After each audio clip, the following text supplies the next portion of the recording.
पीछे देखो, पीछे देखो, पीछे तो देखो। पीछे देखो, पीछे देखो। पठान वो बच्चा सोनिया गांधी की तरह बोल।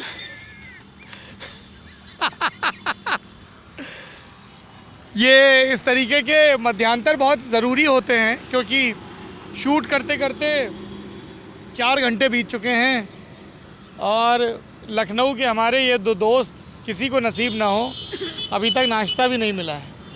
मैं सारी अच्छी चीज़ों में ऐसे ही बोलता हूँ, सबको नसीब नहीं होना चाहिए। इधर हम हैं, बीच में सड़क है, सड़क के उस पार विधानमंडल है, हैं? विधान भवन है, जहाँ विधानसभा और विधान परिषद है। जो देश के सबसे बड़े सूबे का इकबाल कैसे बुलंद रहे, कम अज़ कम किताबों में, कागज़ों में और दावों में, इसकी रात दिन फिक्र किया करते हैं। पर ये तो आज़ादी के बाद हुआ, आज़ादी के पहले ये इमारत क्या थी हिमांशु?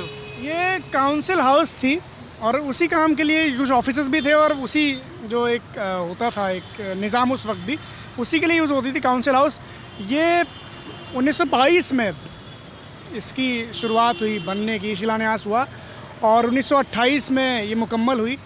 और यहाँ एक बड़ा इम्पोर्टेंट नाम है लखनऊ की हिस्ट्री में, यूपी की हिस्ट्री में, सर हरकोट बटलर, HBTI भी उन्हीं के नाम पे। जी हाँ, जी हाँ, जी हाँ। तो HBTI बटलर साहब ने इसकी एक तरीके से रूपरेखा बनाई थी और उसके बाद सैमुअल जैकब जो उसके डिज़ाइनर थे उनको बुलाया और उसके बाद ये शुरू हुई। और जब ये तैयार हुई, चूँकि पहले तो इलाहाबाद थी राजधानी, तो जब लखनऊ आई तो फिर ये हुआ कि इस तरह का एक विधान भवन हो, काउंसिल हाउस हो, तो ये तैयार बिल्डिंग है जी। और ये कहा जाता था उस ज़माने में भी कि ये शायद जो हिंदुस्तान भर में जितने विधान भवन हैं उनमें सबसे खूबसूरत है। तो और ये सैंडस्टोन है, बलवा पत्थर, मिर्ज़ापुर के आसपास से आया और उससे उसको किया गया। और एक यूरोपियन स्टाइल है, लेकिन उसमें एक इंडियनाइज्ड भी है उसका थोड़ा। एक ये पीछे सफ़ेद सा मीनार नज़र आ रहा है, वो क्या है? ये GPO का मीनार है। GPO general post office, Lucknow का जो GPO है वहाँ का। और ये जी हाँ, जी हाँ, जिसका जिक्र पहले चला कि रिंग थिएटर यहाँ एक हुआ करता था मशहूर, जहाँ पर फिल्में भी होती थी और पब्लिक, हाँ ये सफ़ेद मीनार, और पब्लिक के जो जलसे होते थे वो हुआ करते थे। तो जब काकोरी का मुकदमा चला तो स्पेशली उसको किराए पर लिया गया और वहाँ पूरी कार्रवाई हुई।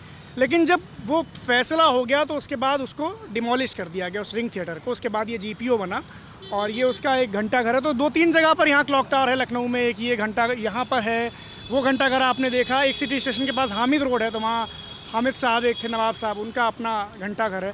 तो ये है GPO, बड़ी इंपॉर्टेंट जगह है। और ये विधान मंडल, यहाँ पर जाने का सपना, जब हम यहाँ से जितनी बार भी जो गुजरता है बढ़ती हुई उम्रों में, तो उसका एक सपना होता है कि यहाँ जाए। तो अभी तक तो पूरा नहीं हुआ मेरा, देखते हैं कब पूरा। विधायकी करनी है आपको, हैं? हम लोग भी कहेंगे, दोस्त हमारे विधायक हैं।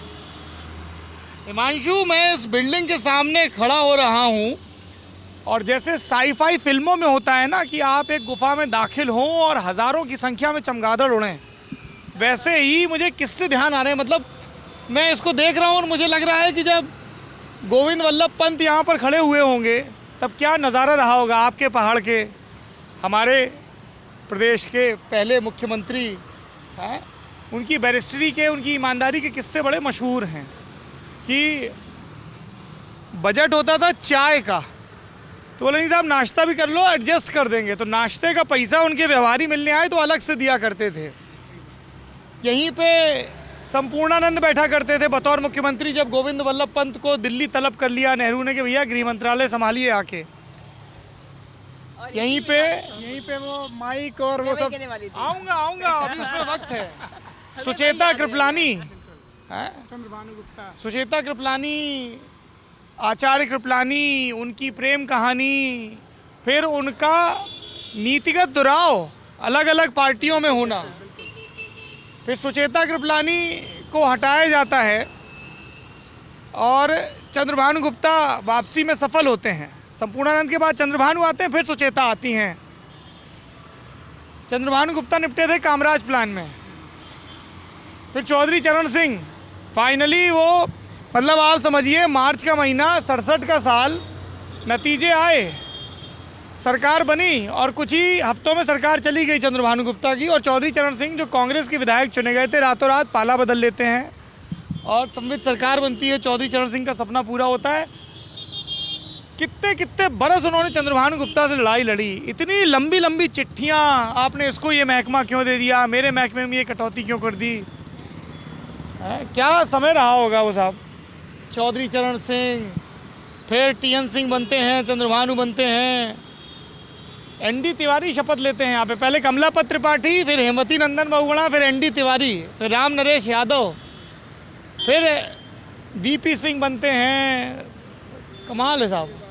हाँ, फिर श्रीपति मिश्रा, फिर एनडी तिवारी, फिर वीर बहादुर, फिर एनडी तिवारी, फिर उसके बाद दौर आता है ये जो अभी वाला चल रहा है, मतलब अब तो वो लगभग गुजर गया। मुलायम सिंह यादव बनते हैं, कल्याण सिंह, फिर मुलायम सिंह, फिर मायावती, फिर कल्याण सिंह, राजनाथ सिंह, राम नरेश गुप्ता, मायावती, मुलायम सिंह, फिर मायावती, फिर अखिलेश, और अब योगी आदित्यनाथ इसके भीतर बैठते हैं। और इन सब के बीच वो जो प्रकरण, क्या है प्रकरण, लखनऊ को विश्व मंडल पे अंकित करने वाली माइक और वो कागज और हमको ऐसा ध्यान है, उन दिनों हम कानपुर में रहा करते थे और कानपुर की सब नायाब चीज़ें, जैसा मैं बार बार कहता हूँ, एशिया में अव्वल होती हैं। हिंदुस्तान में तो आप लखनऊ वाले टिक जाते होंगे, तो एशिया की सबसे बड़ी विधानसभा थी कानपुर की गोविंद नगर विधानसभा, ऐसा कानपुरियों का दावा है। और गोविंद नगर के विधायक हुआ करते थे भारतीय जनता पार्टी के टिकट पर बालचंद्र मिश्रा, और लोग उनसे नाराज़ रहा करते थे। तो नारा दिया करते थे, बालचंद मजबूरी है, तुम्हारा जीतना ज़रूरी है। और बड़ी सीधी सी भी इमेज थी, कृष्णकाय से थे, चश्मा लगाते थे। और गोविंद नगर के लोगों को कई चिकाईबाज कहते हैं कि जो इकलौता गर्व का मौका बालचंद ने दिया वो ये था कि जब यहाँ से मारपीट की तस्वीरें हुई तो एक तस्वीर में बालचंद मिश्रा भी माइक लिए और बिल्कुल चौड़ाई के साथ आगे बढ़े हुए थे इस बिल्डिंग में। लेकिन दर्शक तो ज़्यादा जा नहीं पाते होंगे क्योंकि सुरक्षा का मामला है और वो सब है। और बीच में एक बार एक छोटा सा वाकया भी हुआ था, पिछले 3 साल से और सिक्योरिटी बढ़ा दी गई है क्योंकि पाउडर मिला। हाँ, पाउडर मिला था, एक बॉम्ब थ्रेट हुई थी, तो अब और भी सिक्योरिटी बढ़ा दी गई है इसमें। भूमिका जी ये बताइए, जो इस तरीके की नीति नियंत्रण संस्थाएं होती हैं, विधायिका होती है, वहाँ औरतें इतनी कम क्यों होती हैं? मतलब सुचेता कृपलानी बनी दिल्ली से और अपने दम मायावती बनी, महिला विधायक कम है, कैंडिडेट कम है, चुनाव का वक्त है जब हम ये बातचीत रिकॉर्ड कर रहे हैं। नहीं, वैसे तो किसी एक प्रदेश की राजनीति इसके लिए दोष नहीं है, पर मैं फिर भी प्रदेश की बात करूंगी।